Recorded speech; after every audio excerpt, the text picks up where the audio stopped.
네, 안녕하십니까, 동역자 여러분. 오늘 또 계속 히브리서, 15번째 시간인 것 같아요. 15번째 시간, 히브리서 7장 보도록 하겠습니다. 오늘 멜기세덱의 이야기 계속해 보도록 할게요. 자, 아브라함이 일체 10분의 1을 그에게 나눠주니라. 그 이름을 번역한 즉, 첫째는 의의 왕이고, 또 살렘의 왕이니 평강의 왕이더라. 자, 멜기세덱의 이름을 번역하니 의의 왕이고, 또 예루살렘의 왕이고, 평강의 왕이더라. 자, 멜기세덱은 아비도 없고, 어미도 없고, 족보도 없고, 시작한 날도 없고, 생명의 끝도 없어 하나님 아들과 방불하여 항상 제사장으로 있느니라. 자, 아비도 어미도 족보도 시작한 날도 생명의 끝도 없고 하나님의 아들과 방불하다. 이거는 하나님의 아들과 비슷하여 항상 제사장으로 있느니라. 이렇게 표현합니다. 자, 멜기세덱에 대해서는 그의 아비가 누군지, 어미가 누군지, 또 어디서 어떻게 나타났는지, 누구의 후손인지 그런 거 전혀 기록이 없어요. 기록이 없어요. 그래서 어떤 학자들은 이 멜기세덱은 뭐 천사 중 하나였을 거다 이렇게 이야기도 하는데 뭐 그렇지는 않은 것 같고요.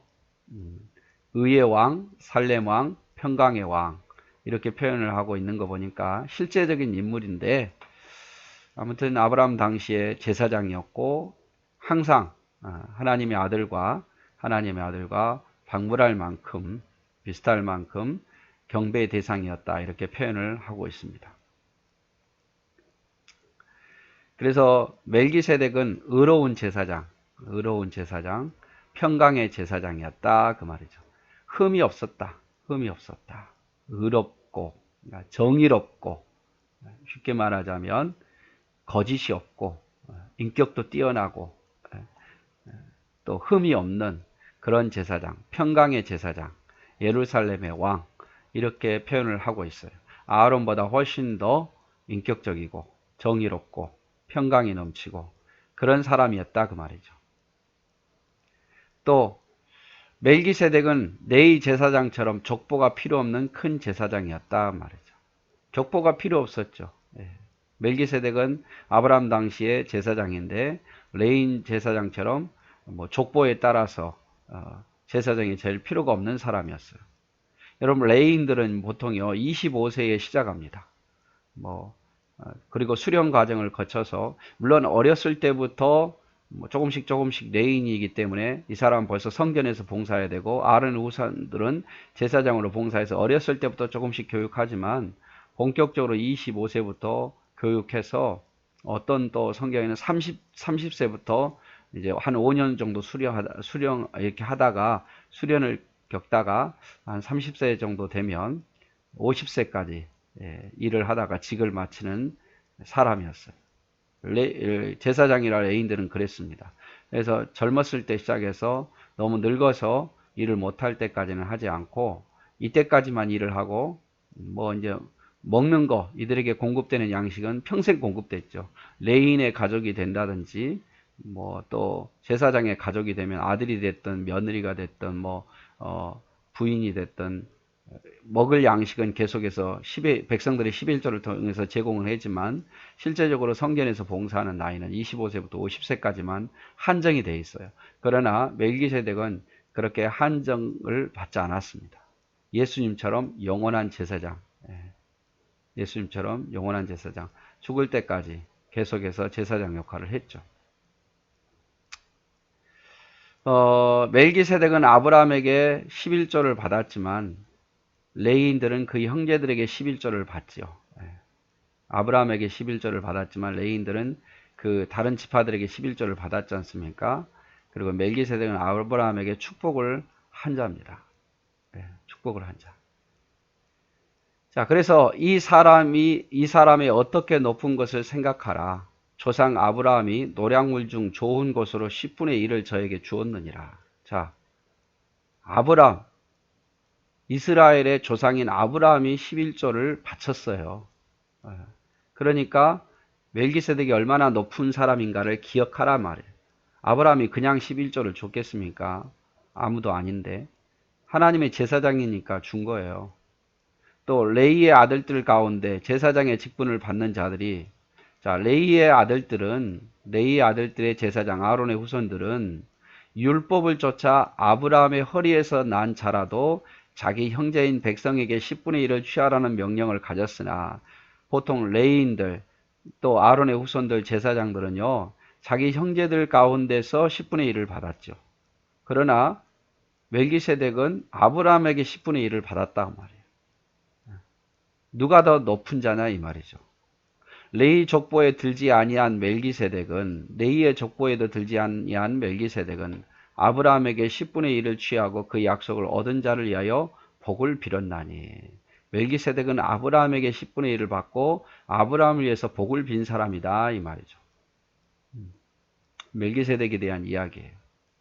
다시 한번 좀 더 정리하면, 아브라함이 일체 10분의 1을 그에게 나눠주니라.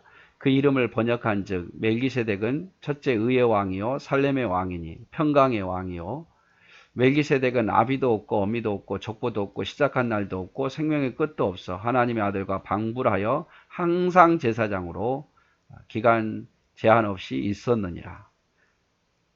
자, 이 사람의 어떻게 높은 것, 멜기세덱의 높은 것을 생각하라. 조상 아브라함이 노량물 중 좋은 곳으로 10분의 1을 저에게 주었지 않느냐.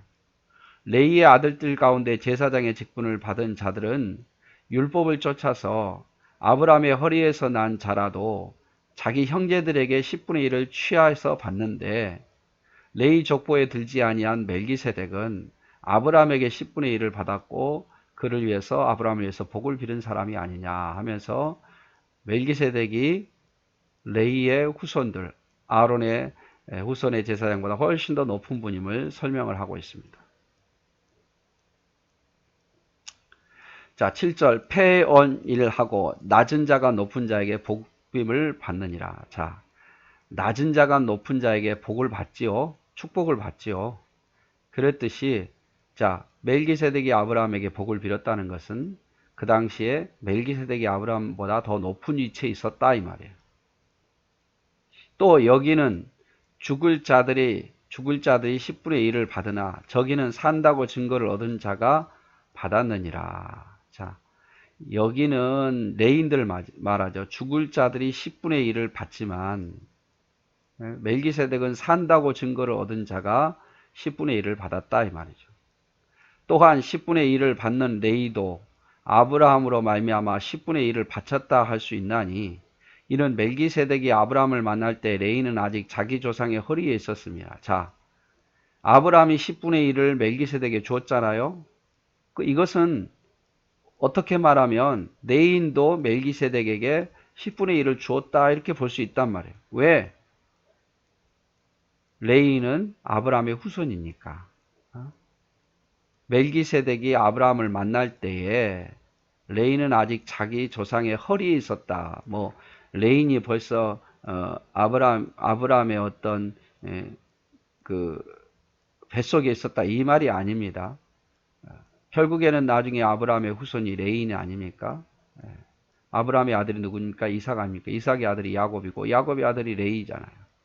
결국에는 멜기세덱이 아브라함이 멜기세덱에 11조를 드렸지만 이것은 곧 레인들이 멜기세덱에 10의 1을 드린 것과 똑같다 그 말이죠. 똑같다. 그래서 낮은 자가 높은 자에게 복을 받듯이 멜기세덱은 아브라함보다 더 높은 자다 이렇게 설명을 하고, 레이는 언젠가는 죽지만 멜기세덱은 영원한 제사장이 되어서 11조를 받는다 이 말이죠.